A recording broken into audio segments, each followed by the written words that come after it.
अपनी पुरानी क्लास अर्थात गोमट सार जीवकांड और संस्कृत व्याकरण का ज्ञान आप सब प्राप्त कर रहे हैं। तो अब मंगलाचरण के साथ प्रारंभ हो रहा है गोमट सार जीवकांड ग्रंथ का अध्ययन। सिद्धम शुद्धम पणमीय जिनिंद वर्णेमि चंदमकलंकम गुणरयण भूषणोदयम जीवस्य परुवणम गोच्छम। संसारी जीव की अशुद्ध पर्याय को 20 प्ररूपणाओं के द्वारा बतलाने का संकल्प लिया आचार्य श्री नेमिचंद्र सिद्धांत चक्रवर्ती ने, और उन्होंने भगवान नेमिनाथ को नमन करके अपने नाम के को भी सार्थक करते हुए 20 प्ररूपणाओं का कथन करके इस ग्रंथ का नाम जीवकांड सार अर्थात जीव की विशेषताओं का वर्णन किया। तो 4 चैप्टर आप पढ़ चुके हैं। 5वें में संज्ञा प्रकरण है। कुल 20 प्ररूपणाओं में 5वां प्रकरण है संज्ञा प्रकरण। उसमें आपने आहार संज्ञा और भय संज्ञा का स्वरूप जान लिया है। कुल मिलाकर के संज्ञा नाम वांछा का है, ये बात आपने जाना है कि जिसके निमित्त से दोनों ही भावों में जीव दारुण दुखों की प्राप्ति करते हैं, उस वांछा को संज्ञा कहते हैं। अर्थात ये जीव अपने हिताहित के विवेक के साथ में भी इन संज्ञाओं के आधार पर अपने मन को रोक नहीं पाता और आहार भय मैथुन और परिग्रह इन संज्ञाओं में पड़ करके और दुखों को उठाता रहता है। आहार संज्ञा के बारे में आपने जान लिया, भय संज्ञा के बारे में भी जान लिया कि भयाक्रांत होकर के ये जीव न जाने कितने कर्मों का बंध करता रहता है। इसलिए हमें निर्भय होकर के पापों से भय खाना और पुण्य की ओर प्रवृत्ति करना, पुण्य की ओर बढ़ने में किसी के रोकने पर भी डरना नहीं, ये अभिप्राय, ये सार समझना। अब तीसरी संज्ञा का नाम है मैथुन संज्ञा। आ जाइएगा पेज नंबर 47 और गाथा नंबर 42। पणिदरस भोयणेनया पणिदरस भोयणेनया तस्वजोगे कुशील सेवाए तस्वजोगे कुशील सेवाए वेदसुदीरणाय वेदसुदीरणाय मैं हुण सन्नाहवदी एवं मैं हुण सन्नाहवदी एवं। सामूहिक रूप में गाथा पढ़िए। पणिदरस भोयणेनया तस्वजोगे कुशील सेवाए वेदसुदीरणाय मैं हुण सन्नाहवदी एवं। मैं हुण सन्ना माने मैथुन संज्ञा।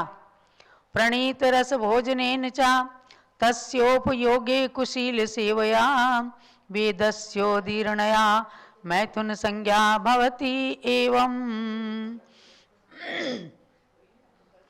यानी ये मैथुन संज्ञा जो है जीव के अंदर, सबके अंदर ऐसे बताई, प्रत्येक प्राणी के अंदर चारों ही संज्ञाएं होती हैं और मानव को मैथुन संज्ञा में प्रवृत्त कैसे किया जाता है या कैसे वह होता है, इस बात को बताया। प्रणीत रस भोजनेन, प्रणीत रस भोजन माने कि कामोत्तेजक गरिष्ठ पदार्थों को यानी स्पाइसी भोजन करने से इंद्रियों में काम की वासना बढ़ती है, तो ये एक कारण हुआ। तस्व जोगे, और उसका उपयोग करना, मैं इतने इतने रसीले भोजन किया करता था, उनका स्मरण करने से भी कामोत्तेजना बढ़ती है। कुशील सेवया, कुशील का सेवन करने से अर्थात अब्रह्म का सेवन करने से, और वेदस्योदीर्णया, वेद कर्म का यानी अंतरंग में वेद कर्म का उदय और उदीर्णा होने से यह मैथुन संज्ञा होती है। यानी कि मैथुन संज्ञा में 4 कारण बताए हैं। उनमें से वेद कर्म के उदय और उदीर्णा अंतरंग कारण है, और बाकी जो 3 कारण बताए हैं कि स्पाइसी भोजन करने से और पिछले भुक्त विषयों का स्मरण करने से, कुशील पुरुषों का या व्यभिचारिणी स्त्रियों का संग करने से इस प्रकार की भावनाएं उत्पन्न होती हैं, जिससे कि अपनी मैथुन संज्ञा कंट्रोल में, अनुशासन में नहीं रह पाती। तो मनोविज्ञान की भाषा में ये मैथुन संज्ञा प्रत्येक प्राणी में सेक्स के रूप में पाई जाती है, यानी सेक्सी डिजायर मैथुन संज्ञा है। तो संसारी मनुष्यों को समझो 2 श्रेणियों में विभक्त किया जा सकता है। एक श्रेणी उन मनुष्यों की जो मन के अनुशासन में चलते हैं, और एक श्रेणी उन मनुष्यों की जो मन को अपने अनुशासन में चलाते हैं। समझ गए ना? आशा दासी कृतो येन दासी कृतम जगत, यानी आशा, लोभ उनके बस में हो जाता है, उनका दास बन जाता है, जो येन दासी कृतम जगत, जिन्होंने संसार को अपना दास बना लिया, अर्थात अपनी इंद्रियों पर अनुशासन कर लिया। इंद्रिय निरोधस तपः कहा गया है। इंद्रियों के विषयों पर अनुशासन करना तो वही तप का स्वरूप है। जैन शासन के अंदर, कर्म सिद्धांत के अंदर जहाँ आश्रय और बंध की बात कही है, वहीं संवर और निर्जरा की भी बात कही है कि तपसा निर्जरा च, तपस्या के द्वारा संवर और निर्जरा होती है।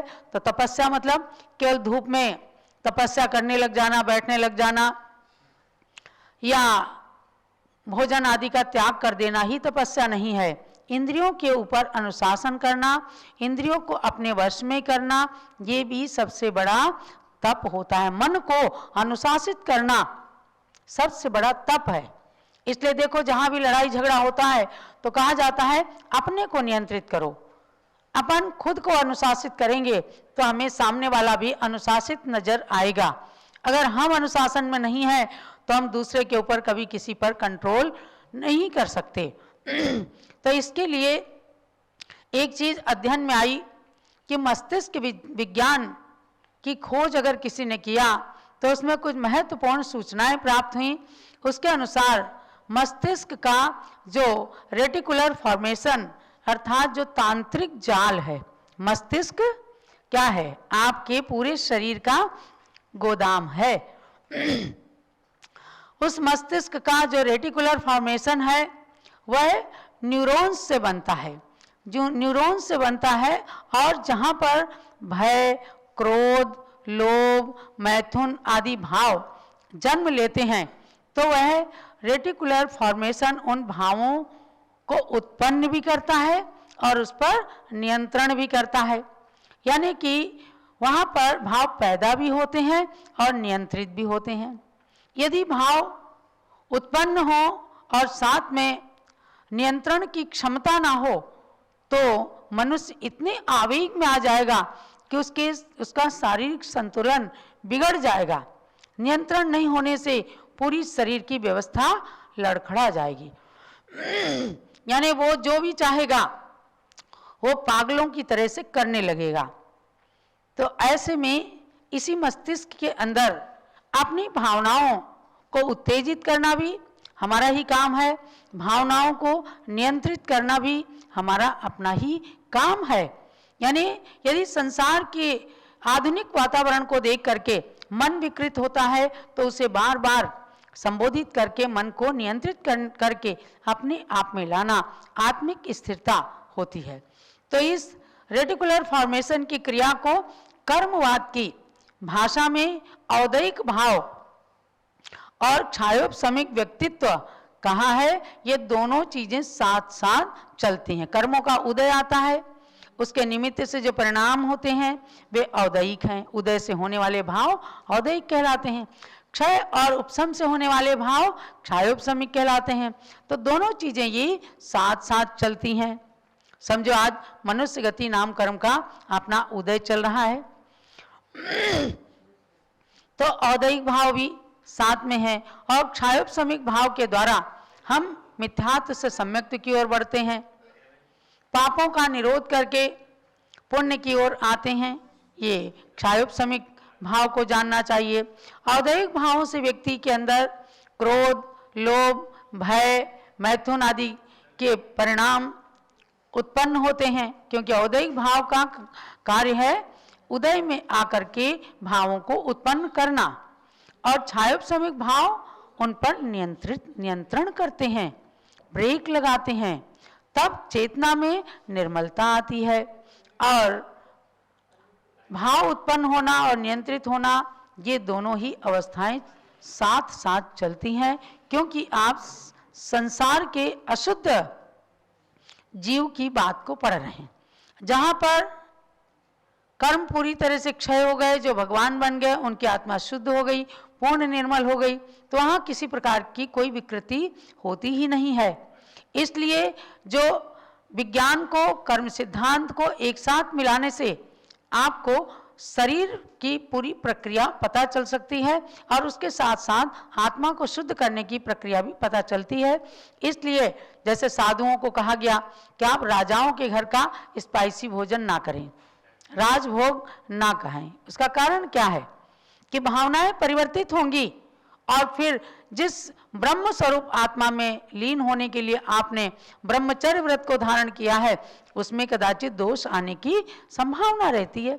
एक राजा ने एक महात्मा जी से कहा, महात्मा जी मुझे आपसे बड़ा प्यार है, ठीक है आप मेरे घर में आइएगा, मैं आपको भोजन कराना चाहता हूँ। वो महात्मा थे, दिगंबर संत नहीं थे, लेकिन महात्मा के अंदर कहीं ना कहीं, हर महात्मा में कुछ ना कुछ अच्छाई छिपी रहती है। उन्होंने कहा ठीक है, मैं कल तुम्हारे घर आऊँगा। तो राजा ने सोने के बर्तन में खूब स्वादिष्ट खीर, मेवा मिष्टान से सहित खीर बना के रखी, और जैसे ही महात्मा जी आए, बढ़ा और सोने की कलछी से ही उनके कटोरे के अंदर खीर डालने के लिए आया, तो साधु बाबा ने कटोरा पीछे कर लिया। कटोरा पीछे कर लिया। राजा ने कहा आप मेरी खीर क्यों नहीं ले रहे? फिर राजा साधु ने कटोरे को आगे बढ़ाया, तब राजा ने अपने खीर के पात्र को पीछे कर लिया। तो साधु बाबा पीछे वापस चले गए। वापस चले गए तो राजा ने सोचा कि महाराज नाराज हो गए हैं, पीछे पीछे भागा। महाराज सुनो तो सही, महात्मा जी सुनो तो सही, मैंने आपके कटोरे में खीर क्यों नहीं डाली थी? महात्मा जी रुके। राजा ने बताया कि मैंने इसलिए नहीं डाली, मैंने आपका कटोरा देखा तो उसमें धूल थी, कंकड़ थे, इसलिए मैंने सोचा कि सारी इतनी अच्छी खीर है तो खराब हो जाएगी महाराज। तब महात्मा जी रुके और बोले राजा, राजन देखो मेरी कटोरे में थोड़ी सी धूल और कंकड़ थे तो तुमने खीर नहीं डाली, इसलिए कि खीर भी गंदी हो जाएगी। ऐसे आप बताओ, आपने आशीर्वाद देने के लिए मुझे अपने महल में बुलाया है, मैं आपको कैसे आशीर्वाद दूं? आपके मन का कटोरा पापों की धूल से, कसायों के कंकड़ से भरा हुआ है, मेरा आशीर्वाद जाएगा तो गंदी खीर के समान वह आशीर्वाद भी गंदा हो जाएगा। अर्थात राजा को तब समझ में आ गया कि किसी संत का आशीर्वाद लेने के लिए अपने मन को एकदम खाली कर लेना चाहिए। क्रोध, लोभ, मोह, कषायों को उस समय बिल्कुल हटा देना चाहिए, तब संत का आशीर्वाद फलीभूत होता है। तो भव्यात्माओं, अनेक प्ररूपणाओं के माध्यम से आचार्य देव यही कहना चाहते हैं कि हे संसारी आत्मन, हे अशुद्धात्मन, तेरे अंदर अभी कसायों की, संज्ञाओं की और अनेक पापों की धूल भरी हुई है, और स्वाध्याय करके इन चीजों को पढ़ करके अपने मन को शुद्ध करो। तो मानवभाव, मैथुन संज्ञा एक ऐसी संज्ञा है कि जब कामोत्तेजना आ जाती है तो व्यक्ति कुछ भी नहीं देखता और अपने मन को, अपने शरीर को अपवित्र कर लेता है। इसलिए जो सारे व्रतों का मूल है ब्रह्मचर्य, उसका पालन करते हुए इस मैथुन संज्ञा से अगर विरक्त हो सके तो बहुत अच्छा है, वरना फिर गृहस्थ लोग अपनी पत्नी में या महिलाएं अपने पति में संतुष्ट होकर के और एक सीमित मैथुन का सेवन करते हुए और अपने गृहस्थ जीवन को सफल करें। इस बात के साथ में गोमट सार जीव कांड का स्वाध्याय संपन्न होता है। और अब हम आएंगे